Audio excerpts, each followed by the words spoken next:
ಕರ್ನಾಟಕ ಜಿಲ್ಲಾವಾರು ಮಳೆಯ ಮುನ್ಸೂಚನೆ. ಇಂದಿನಿಂದ ಮುಂದಿನ ಕೆಲವು ದಿನಗಳ ಕಾಲ ಭಾರಿ ಮಳೆಯಾಗುವ ಮುನ್ಸೂಚನೆ ನೀಡಿದೆ. ಕೆಲವು ಜಿಲ್ಲೆಗಳಲ್ಲಿ ಗುಡುಗು ಮಿಂಚು ಸಹಿತ ಬಿರುಗಾಳಿ ಬೀಸುವ ಸಾಧ್ಯತೆ ಇದ್ದರೆ, ಇನ್ನು ಕೆಲವು ಜಿಲ್ಲೆಗಳಲ್ಲಿ ಹಳದಿ ಮತ್ತು ಆರೆಂಜ್ ಅಲರ್ಟ್ ಘೋಷಿಸಲಾಗಿದೆ.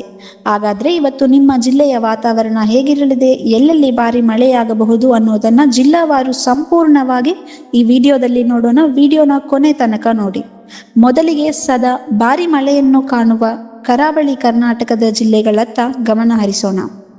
ಉತ್ತರ ಕನ್ನಡ, ಉಡುಪಿ ಮತ್ತು ದಕ್ಷಿಣ ಕನ್ನಡ ಈ ಮೂರು ಜಿಲ್ಲೆಗಳಲ್ಲಿ ಇವತ್ತು ಭಾರಿ ಮಳೆಯಾಗುವ ಮುನ್ಸೂಚನೆ ಇದೆ. ಕರಾವಳಿ ಭಾಗದಲ್ಲಿ ಈಗಾಗಲೇ ಮೋಡ ಕವಿದ ವಾತಾವರಣ ಇದ್ದು ಸಮುದ್ರದಲ್ಲಿ ಗಾಳಿಯ ವೇಗ ಹೆಚ್ಚಾಗಿರಲಿದೆ.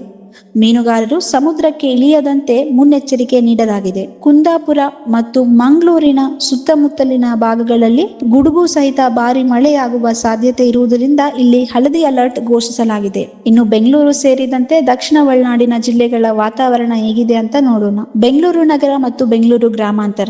ಬೆಂಗಳೂರಿನಲ್ಲಿ ಮಧ್ಯಾಹ್ನದ ನಂತರ ಮೋಡ ಕವಿದ ವಾತಾವರಣ ಇರಲಿದ್ದು ಸಂಜೆ ಅಥವಾ ರಾತ್ರಿಯ ವೇಳೆಗೆ ಗುಡುಗು ಸಹಿತ ಸಾಧಾರಣದಿಂದ ಭಾರಿ ಮಳೆಯಾಗುವ ಸಾಧ್ಯತೆ ಇದೆ. ಶಿವಮೊಗ್ಗ, ಚಿಕ್ಕಮಗಳೂರು, ಹಾಸನ ಮತ್ತು ಕೊಡಗು, ಮಲೆನಾಡು ಹಾಗೂ ಹೈಲ್ಯಾಂಡ್ ಭಾಗಗಳಾದ ಈ ಜಿಲ್ಲೆಗಳಲ್ಲಿ ಇವತ್ತು ಮತ್ತು ನಾಳೆ ಭಾರಿ ಮಳೆಯಾಗಲಿದೆ. ಕಾಫಿನಾಡು, ಚಿಕ್ಕಮಗಳೂರು ಮತ್ತು ಶಿವಮೊಗ್ಗದ ಕೆಲವು ಭಾಗಗಳಲ್ಲಿ ಗಾಳಿಯ ವೇಗ ಗಂಟೆಗೆ 40ರಿಂದ 50 ಕಿಲೋಮೀಟರ್ ಇರಲಿದ್ದು ಜಾಗರೂಕರಾಗಿರಲು ಸೂಚಿಸಲಾಗಿದೆ. ಮೈಸೂರು, ಮಂಡ್ಯ, ಚಾಮರಾಜನಗರ ಮತ್ತು ರಾಮನಗರ ಈ ಜಿಲ್ಲೆಗಳಲ್ಲೂ ಕೂಡ ಸಾಧಾರಣ ಮಳೆಯಾಗುವ ಮುನ್ಸೂಚನೆ ಇದ್ದು ರೈತರು ತಮ್ಮ ಬೆಳೆಗಳ ರಕ್ಷಣೆಗೆ ಅಗತ್ಯ ಕ್ರಮ ಕೈಗೊಳ್ಳುವುದು ಒಳ್ಳೆಯದು. ಮುಂದುವರಿದು ಉತ್ತರ ಒಳನಾಡಿನ ಜಿಲ್ಲೆಗಳಲ್ಲಿ ಇವತ್ತು ಮಳೆಯ ಆರ್ಭಟ ಸ್ವಲ್ಪ ಜೋರಾಗಿಯೇ ಇರಲಿದೆ. ಬೆಳಗಾವಿ, ಧಾರವಾಡ, ಗದಗ ಮತ್ತು ಹಾವೇರಿ. ವಾತಾವರಣ ಇಲಾಖೆಯ ವರದಿಯ ಪ್ರಕಾರ ಈ ಜಿಲ್ಲೆಗಳಲ್ಲಿ ಬಿರುಗಾಳಿ ಮತ್ತು ಗುಡುಗು ಸಹಿತ ವ್ಯಾಪಕ ಮಳೆಯಾಗುವ ಸಾಧ್ಯತೆ ಇದೆ. ಕೆಲವು ಕಡೆಗಳಲ್ಲಿ ಅಳಿಕಲ್ಲು ಮಳೆಯಾಗುವ ಮುನ್ಸೂಚನೆ ಕೂಡ ಇದೆ. ಕಲಬುರಗಿ, ಬೀದರ್, ಯಾದಗಿರಿ ಮತ್ತು ರಾಯಚೂರು. ಕಳೆದ ಕೆಲವು ದಿನಗಳಿಂದ ತಾಪಮಾನ ಹೆಚ್ಚಿದ್ದ ಈ ಭಾಗದಲ್ಲಿ ಇಂದಿನ ದಿನ ಮಳೆಯು ಬಿಸಿಲಿನ ಬೆಗೆಯಿಂದ ಜನರಿಗೆ ನಿರಾಳತೆ ನೀಡಲಿದೆ. ಆದರೆ ಸಂಜೆ ವೇಳೆ ಹಠಾತ್ ಗುಡುಗು ಸಿಡಿಲು ಕಾಣಿಸಿಕೊಳ್ಳಬಹುದು. ಅದರಿಂದ ಸಾರ್ವಜನಿಕರು ಮರಗಳ ಕೆಳಗೆ ಅಥವಾ ವಿದ್ಯುತ್ ಕಂಬಗಳ ಬಳಿ ನಿಲ್ಲದಂತೆ ಎಚ್ಚರಿಕೆ ವಹಿಸಬೇಕು. ಕೊಪ್ಪಳ, ಬಳ್ಳಾರಿ ಮತ್ತು ವಿಜಯನಗರ ಇಲ್ಲೂ ಕೂಡ ಹಗುರದಿಂದ ಸಾಧಾರಣ ಮಳೆಯಾಗುವ ಮುನ್ಸೂಚನೆ ಇದೆ. ವೀಕ್ಷಕರೇ, ಇವಿಷ್ಟು ಇಂದಿನ ಕರ್ನಾಟಕದ ಜಿಲ್ಲಾವಾರು ಮಳೆ ಮುನ್ಸೂಚನೆಯ ಪ್ರಮುಖ ಅಪ್ಡೇಟ್ಸ್ಗಳು. ನಿಮ್ಮ ಊರಿನಲ್ಲಿ ಸದ್ಯದ ವಾತಾವರಣ ಹೇಗಿದೆ ಅನ್ನೋದನ್ನ ನಮಗೆ ಕೆಳಗೆ ಕಮೆಂಟ್ ಮಾಡಿ ತಿಳಿಸಿ. ಈ ವಿಡಿಯೋ ನಿಮ್ಗೆ ಇಷ್ಟವಾಗಿದ್ರೆ ಮತ್ತು ಉಪಯುಕ್ತ ಅನಿಸಿದ್ರೆ ದಯವಿಟ್ಟು ಈಗಲೇ ಒಂದು ಲೈಕ್ ಮಾಡಿ ಹಾಗೂ ನಿಮ್ಮ ಸ್ನೇಹಿತರೊಂದಿಗೆ ಶೇರ್ ಮಾಡಿ. ರಾಜ್ಯದ ವಾತಾವರಣದ ಲೈವ್ ಅಪ್ಡೇಟ್ಸ್ ಗಳನ್ನು ಪ್ರತಿದಿನ ತಪ್ಪದೆ ಪಡೆಯಲು ನಮ್ಮ ಚಾನೆಲ್ ಅನ್ನು ಮರೆಯದೆ ಸಬ್ಸ್ಕ್ರೈಬ್ ಮಾಡಿಕೊಳ್ಳಿ. ಧನ್ಯವಾದಗಳು. ಸುರಕ್ಷಿತವಾಗಿರಿ. ನಾನು ಶ್ರೀ ಮಾಣಿಕ್ ಪ್ರಭು ಪಿಯು ಕಾಲೇಜಿನಿಂದ ಮಾತನಾಡುತ್ತಿದ್ದೇನೆ.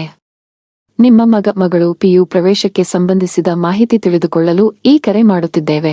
ಪ್ರಸ್ತುತ 2026-27 ಶೈಕ್ಷಣಿಕ ವರ್ಷದ ಪಿಯು ಪ್ರವೇಶ ಪ್ರಕ್ರಿಯೆ ಆರಂಭವಾಗಿದೆ. ವಿಜ್ಞಾನ ವಿಭಾಗಗಳಲ್ಲಿ ಗುಣಮಟ್ಟದ ಬೋಧನೆ ಮತ್ತು ಉತ್ತಮ ಫಲಿತಾಂಶಗಳೊಂದಿಗೆ ನಾವು ಪ್ರವೇಶ ನೀಡುತ್ತಿದ್ದೇವೆ.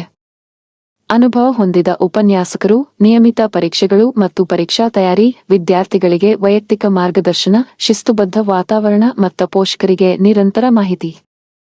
ನೀವು ಆಸಕ್ತರಾಗಿದ್ದರೆ ನಮ್ಮ ಕಾಲೇಜಿಗೆ ನೇರವಾಗಿ ಭೇಟಿ ನೀಡಿ ಅಥವಾ ಹೆಚ್ಚಿನ ಮಾಹಿತಿಗಾಗಿ ನಮ್ಮ ಪ್ರವೇಶ ವಿಭಾಗವನ್ನು ಸಂಪರ್ಕಿಸಿ. ಶ್ರೀ ಮಾಣಿಕ್ ಪ್ರಭು ಪಿಯು ಕಾಲೇಜು, ಮಾಣಿಕನಗರ, ತಾಲೂಕು ಹುಮನಾಬಾದ್, ಜಿಲ್ಲೆ ಬೀದರ್, ಕರ್ನಾಟಕ. ಸಂಪರ್ಕ ಸಂಖ್ಯೆ 7411763208 ಮತ್ತು 7760745632. ನಿಮ್ಮ ಸಮಯಕ್ಕೆ ಧನ್ಯವಾದಗಳು. ನಿಮ್ಮ ಮಗ ಅಥವಾ ಮಗಳ ಭವಿಷ್ಯಕ್ಕಾಗಿ ಸರಿಯಾದ ಆಯ್ಕೆ ಮಾಡಿಕೊಳ್ಳಿ.